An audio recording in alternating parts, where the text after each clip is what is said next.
We are following a murder mystery in Ohio. A beloved dentist and his wife were found dead inside their home, and their young children were also discovered inside. There's a body. He appears dead. There's blood. He's laying next to his bed, off of his bed, and there's blood. We just received the 911 calls from police. The couple's children are okay. They were inside the home, but they were unharmed. And now police say they're on the hunt for their parents' killer. We're on the case, presented by Law&Crime. I'm Chris Stewart.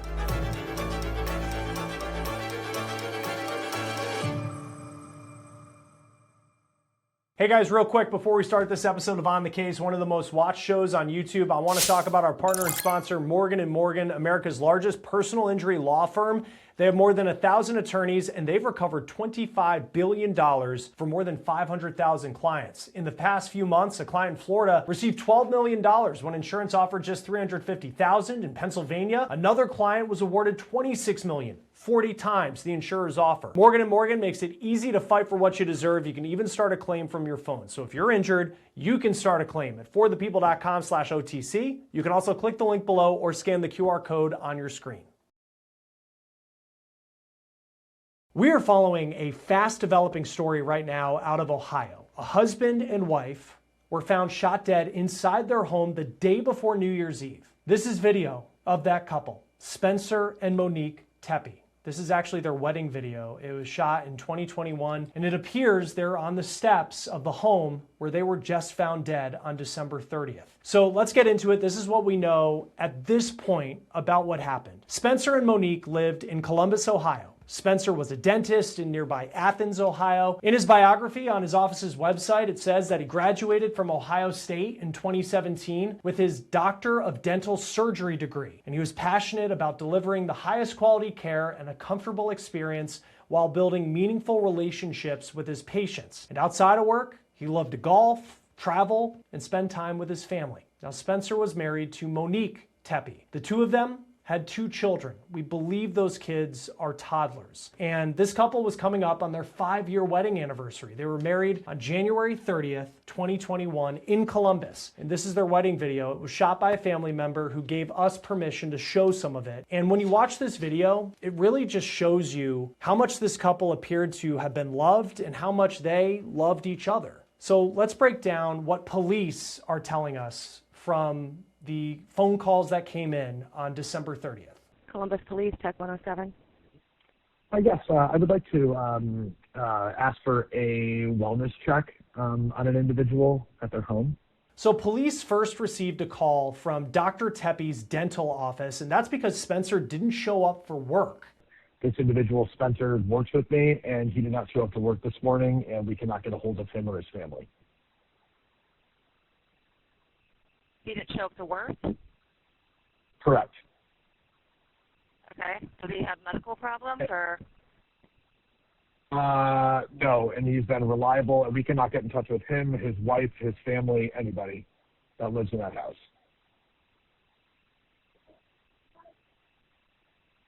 Okay. So There's you're 2 in kids Florida. in the home.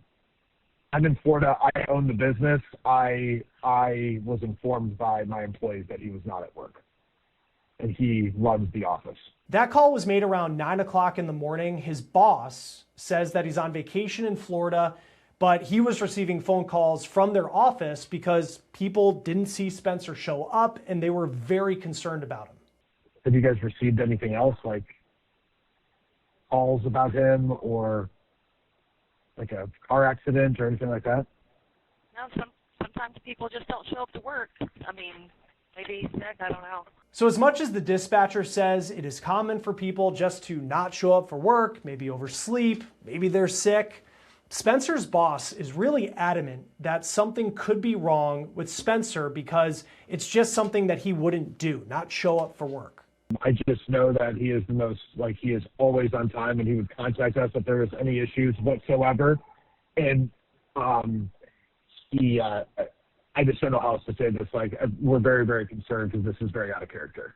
and we can't get in touch with his wife, which is probably the more concerning thing. So about 20 minutes later, at 9:22 in the morning on December 30th, a police officer goes to Spencer and Monique's house, but there was no answer at the couple's home. Concerned friends then go to the couple's house to see for themselves, and they say that they heard the Teppi's children inside the home. So this is a call that came in around 10 o'clock in the morning.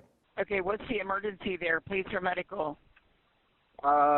Maybe both, I guess. I don't know. I'm kind of doing we the already wellness. had a call out there. They knocked on the front door and back door multiple times, and there was no answer. Yeah, no answer. I can hear kids inside, and I swear I think I heard one yell, but we can't get in. At this point, I don't know if I need to break the door in or just get in the house or what. So. Okay, were you out there when the police was out there? I wasn't. I just got here about 5 minutes ago. Okay, all right, well, we'll send them back out to you. Then another call comes in to dispatch. This one is from someone who Spencer works with. Our boss did not report for work. We haven't been able to get a hold of him for 3 hours. We are on site, and we can hear Okay, kids I inside. just talked to somebody there. Okay, I'm just making sure somebody called. Then about 5 minutes later, another phone call. But this one is where the story goes from concern for a person who didn't show up for work to a terrifying discovery. 911, what's the location of your emergency? 1411 North 4th. Okay, 1411 North 4th. We've got several calls on that. What's changed since the last person I talked to? There's a body. There's There's a body inside? Yeah. Okay, hold on 1 second. Let me get you on the line with the medic, okay? Stay on the line. As the caller waits, you can hear what sounds like small children in the background, and that just shatters your heart when you hear this story, because the Teppi's children were found inside the house. The good news, if there is any good news in a story like this, it's that the kids were unharmed, but people could hear them potentially crying inside the house as they waited for officers to arrive. There's a body. Our friend wasn't answering his phone. We just did a wellness check. We just came here, and he appears dead. Okay. There's blood. He's laying next to his bed, off of his bed, and there's blood. I can't get closer to see more than that. Okay, so you can tell he's obviously not breathing or anything. Yeah. Is it like kind of like puddle, like, you know? Does he look like? It doesn't. It's puddled. I can't look. Okay. All right. Understand. Okay. And then when was the last time somebody spoke to him? Yesterday, I suppose. Yesterday. Okay. Yeah. How old is he? 37. 37. Okay. Is he like a drug user or anything like that? No. Okay. All right. Just that's a really young age. Yeah, I understand. Okay. All right. We're on our way. So that concerned friend says that they saw Spencer's body inside the home. Caller saying they can hear kids inside. Thought he heard one of them yelling. Now we're getting another call saying there's a body inside. S3 even copy. Who's saying there's a body inside? We also have recordings of police putting out the word on dispatch that they are going to need to get units to get to this house. Somebody's telling CFD that he's laying next to the bed and there's blood laying next to him. And when police went inside the home, they found Spencer dead, as well as his wife. WSYX-TV says that Dr. Teppi was shot multiple times and Monique had at least one gunshot wound to the chest. Now, police do not have the murder weapon at this point. They do not believe that this is a murder-suicide. They believe that someone came into this house and fired those rounds. It is believed, just based off of the 911 calls, that Spencer was found dead in his bed. We didn't hear anything as far as where Monique was potentially found in the home. But it's important to note as well that police say at this time there were no signs of forced entry into the house. And the couple's children, they were unharmed. So of course the big question, who would do this? There is a ton of shock right now. And so many people are trying to piece together why something like this would happen. I mean, you look at this wedding video. This was a couple that was beloved by so many people. This is a dentist in Spencer Teppi who was apparently very loved at his place of work, so much so that him not showing up for work just triggered so much concern with his coworkers because, as his boss says, he loves the office. Now, there is one clue in a police dispatcher report that I want to talk about. Before I tell you that, And as we kind of piece together the question of who would kill a husband and wife that seem to be loved by so many people, I want to show you this because a family member posted this on Facebook. Quote, "My brother and sister were the best of the best. Just can't believe that somebody would do this. Love you, Spence and Mo." And then at the Athens Dental Depot, that's where Spencer Tepe worked as a dentist, they posted this on their Facebook page. Quote, "It is with heavy hearts that we share the sudden passing of our dear colleague and friend, Dr. Spencer Tepe, as well as his wife, Monique. He will be deeply missed by our team and the many patients he cared for over the years. Our thoughts and sincerest condolences are with their families and loved ones during this very difficult time. We ask for your continued patience, support, and privacy as our team mourns these terrible losses." Now let's talk about that potential clue that was put out there by the Columbus Dispatch, that's the newspaper in Columbus, and it says that there is a mention of a call for a 41A, which is police code for a robbery report.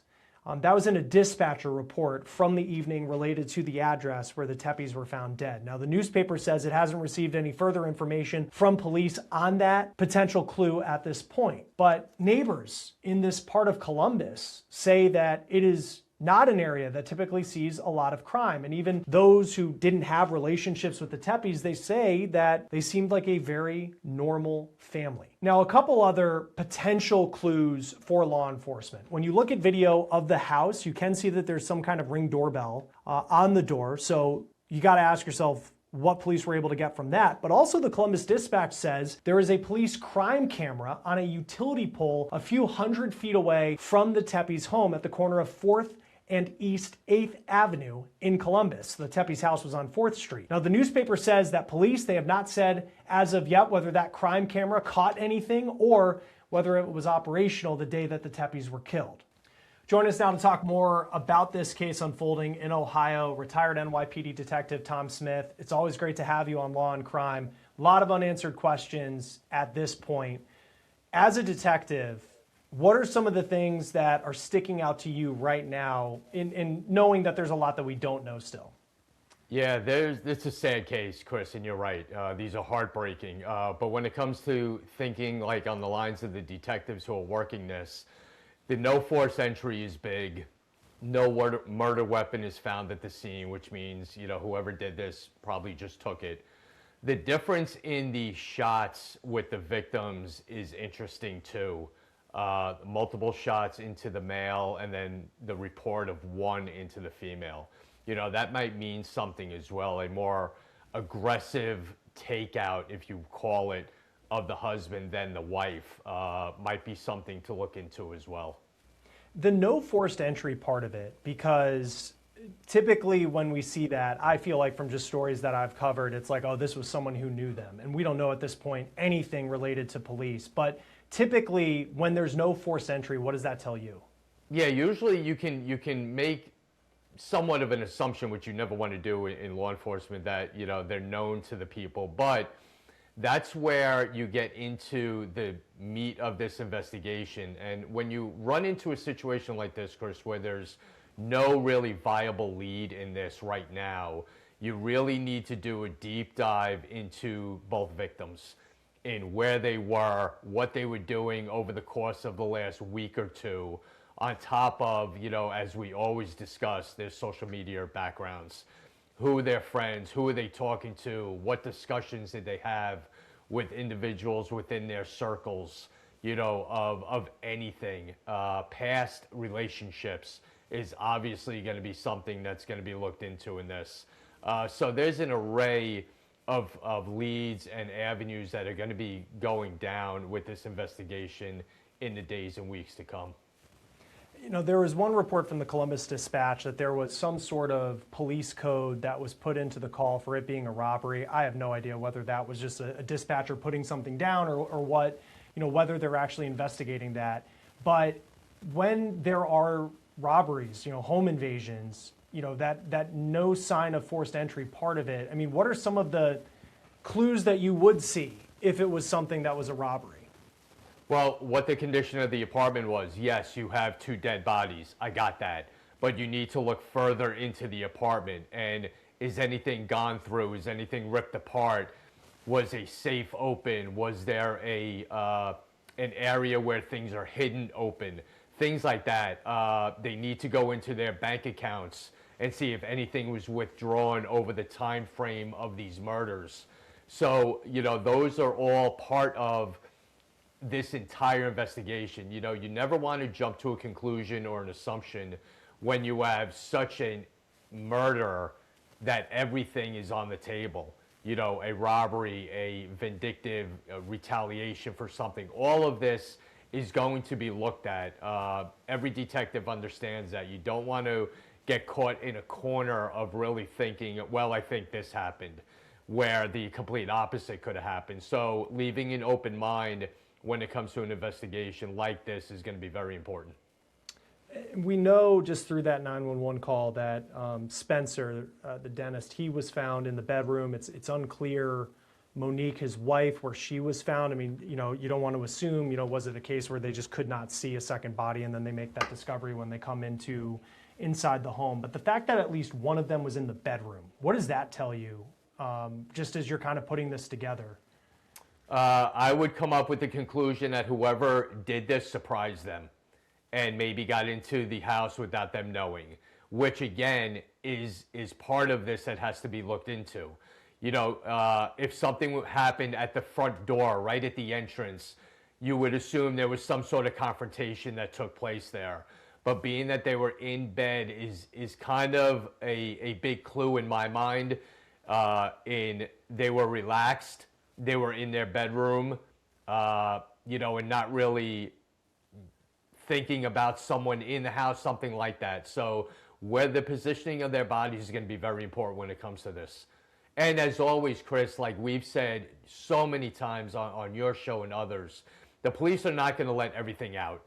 You know, there's certain things that they're going to hold back because of, you know, important facts that maybe only they know or only a killer would have known, and not put it out to the public right away. So down the line in the next few days, we're going to run into that as well. Because like part of just for me and the kind of the untrained mind when it comes to this stuff, but it's where, you know, you have the no sign of forced entry, which like you would think that maybe someone knocks on the door and then you know them, so they come into the house. But then at the same time, if he's in the bedroom, you know, that makes you think like it's something where he was sleeping. And we don't know. We know that like the 911 caller says that the last time he was talked to was the day before, and then the 911 calls are made that day when he doesn't show up for work around 9 o'clock in the morning. So it's like, I get, how do you make sense of in the bedroom where he might have been sleeping, but then at the same time, there's no sign of forced entry? I mean, beyond just maybe they just don't lock their door at night, which a lot of people I feel like don't do. Yeah, that could very well be as easy as that. And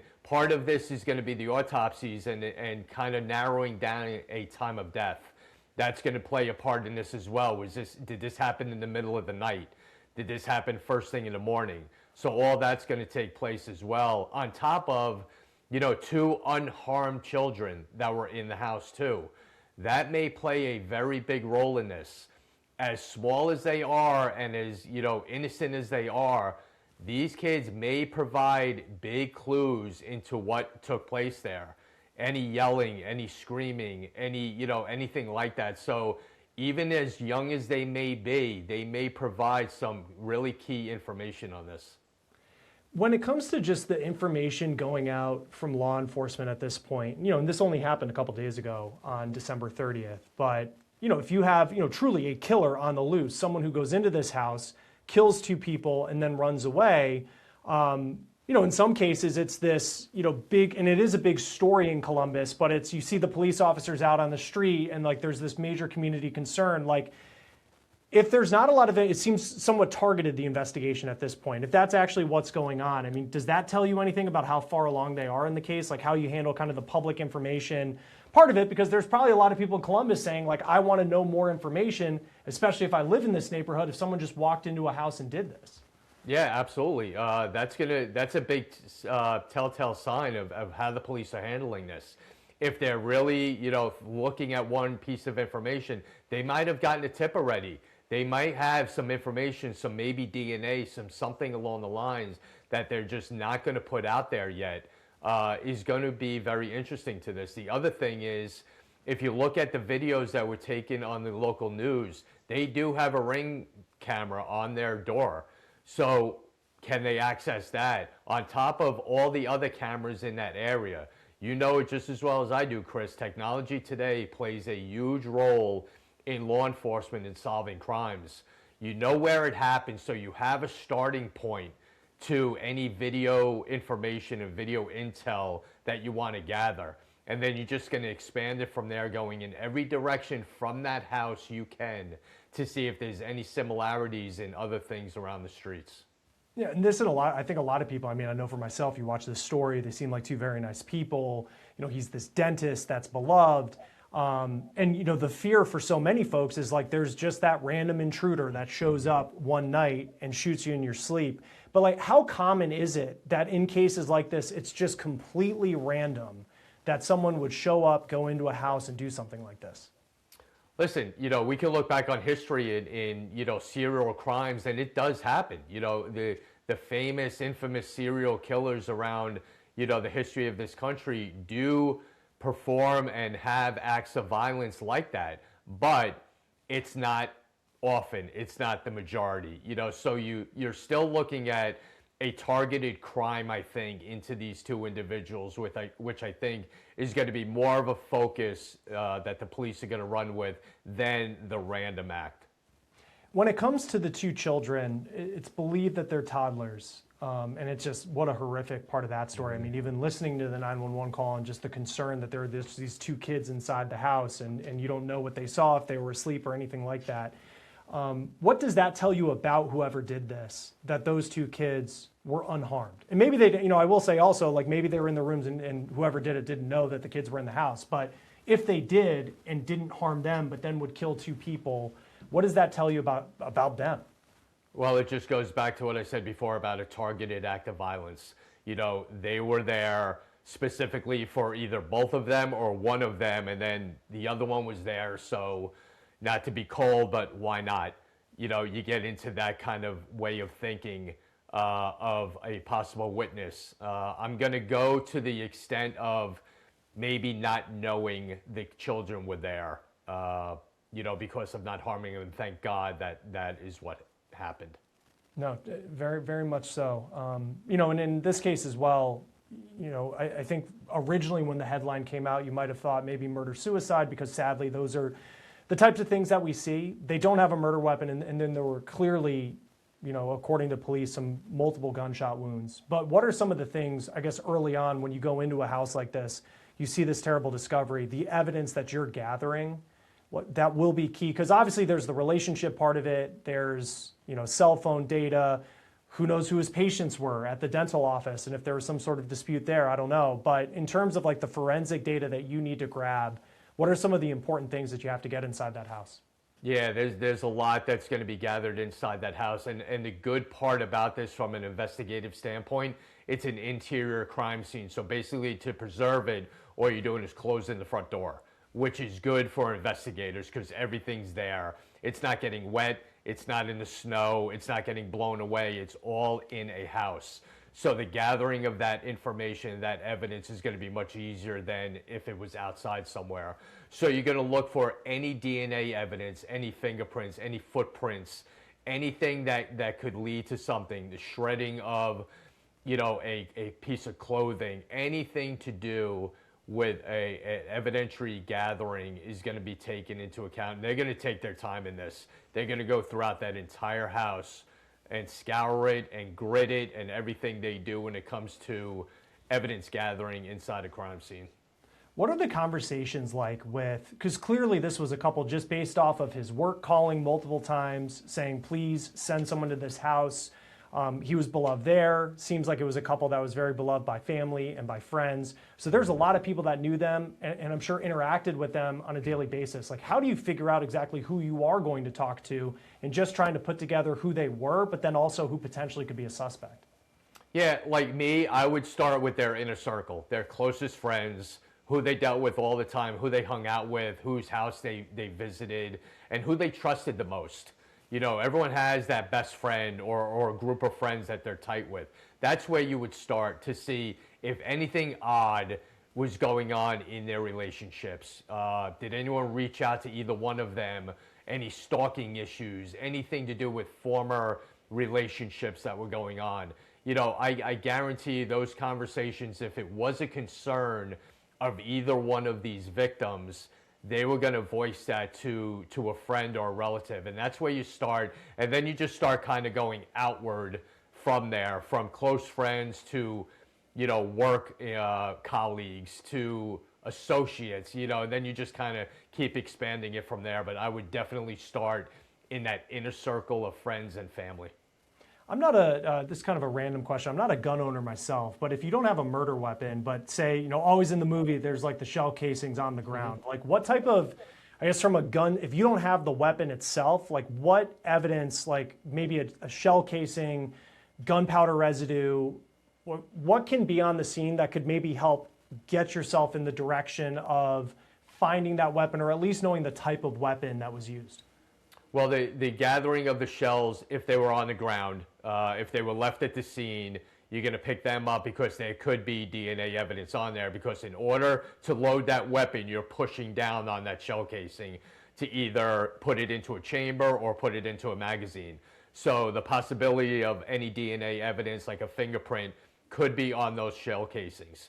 The other part is the slugs themselves. During the autopsy, the bullets themselves are going to be removed from the victims, or if they're in a wall or anything, to get the precise turning and identifying marks of those rounds to then further identify the precise weapon that was used. Just a very, very sad case, traumatic case. You think of these kids, and certainly a mystery playing out in Columbus, Ohio. Retired NYPD Detective Tom Smith. It's always great to have you on Law and Crime. Thanks for being with us. Thanks for having me, Chris. Happy New Year as well. We'll continue to keep a close eye on this story. That will do it for On the Case, presented by Law and Crime. Subscribe to us on YouTube and Spotify. I'm Chris Stewart. We'll see you next time.